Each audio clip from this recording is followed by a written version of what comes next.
Your hopefulness drives my hopelessness. The optimistic, brave, preserving warrior that you described being deep within my soul is dead. I am alone with immense, unfathomable thoughts and feelings of worthlessness that you further feed me with your unrealistic expectations of me, blowing glitzy rainbow bubbles into my abyss of pain with your plethora of positive affirmations, tough love, and indoctrinating prayers. Trigger warning: suicidal ideation and self-harm are mentioned in this video. Hi friends, welcome to my YouTube channel, Ecam First by Elton Campbell. I am Elton Campbell and it's so nice to meet you. In today's episode, I will be talking about Major Depressive Disorder. I will be zoning in on an article that I wrote, which was published on November 9, 2022, during the heights of dealing with major depressive disorder and not having much support and access to medication. So let's get right into it. This article was published in the Pro-Tem student newspaper, which is the official student newspaper of Glendon Campus, York University. And if you're somebody who deals with major depression or persistent depression, anxiety disorder, panic disorder, feel free to share your experiences in the comments. So let's get started. The anthology to support someone with major depressive disorder by Elton Campbell.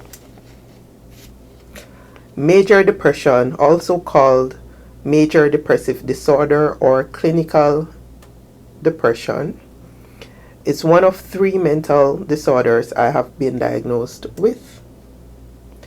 It is a permanent disability, meaning there's not much I can do about it. It's a recurring thing. I'll talk a bit more about it later on when I'm doing the free to talk segment. So it is a permanent disability which cannot necessarily be cured, but can be treated through medication, therapy, or a combination of this and other options. For some individuals, their depression may go into remission, while at other times they may experience a relapse due to a trigger. I began writing about my experience after my relapse in spring 2020. I finally completed the writing process in autumn 2022. Yeah, 2 years. It took me 2 years to write this. Yeah. 2 years. And 2 years later, I'm still struggling, but, working on getting a lot better. I finally completed the writing process in autumn 2022. This article is intended to be an anthology of ways individuals can support those living with major depression. It also outlines some of the do's and don'ts, coupled with my personal expressions of what it is like to undergo depression-related experiences. Do not assume that because someone who is recovering from major depression has been able to accomplish a few tasks, they are somehow completely well again. They are somehow completely well again. Many of us are still susceptible to relapsing. Recovery is a complex and sensitive process that takes time. So be patient with us, and be patient. Not because we're making a little progress means that suddenly we are well again. It takes time. So be very patient with us. It is important that we abstain from attaching a recovery timeline to individuals based on our own or another person's experiences. For each person, their time of recovery varies due to numerous factors such as genetics, specialized treatment, environmental factors, and the amount of appropriate support being granted to the individual, to name a few.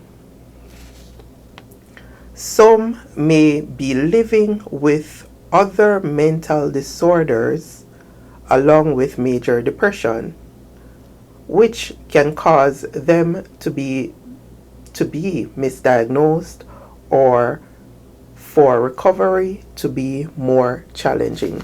So, for example, with me, I also deal with not only major depression, but I deal with anxiety disorder and panic disorder. And recently they told me that I have persistent depression. So these are comorbid disorders with that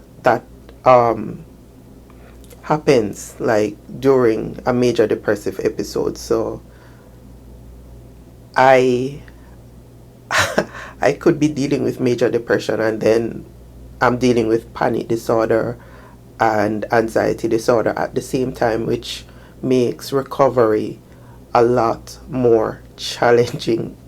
Like, it makes it a lot more challenging.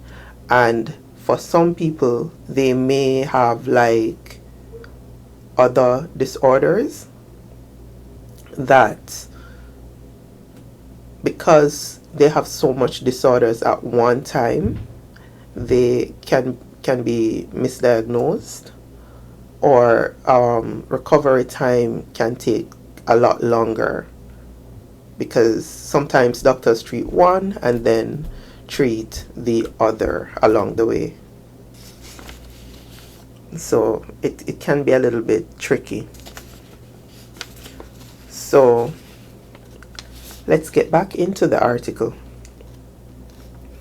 From my personal experience, I usually become extremely overwhelmed after a slight improvement of mental health, followed by feeling a bombardment of the world on my shoulders.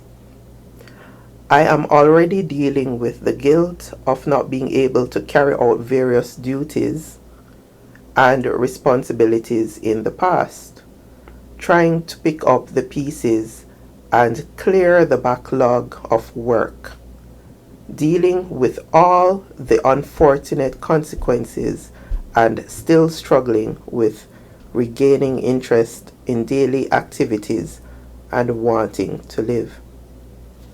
So I deal with suicidal ideation, and this is not something that you like me or like a lot of persons who deal with it can just turn off, or just, as what the Christians like to say, pray away. This is something that it is a symptom of the illness.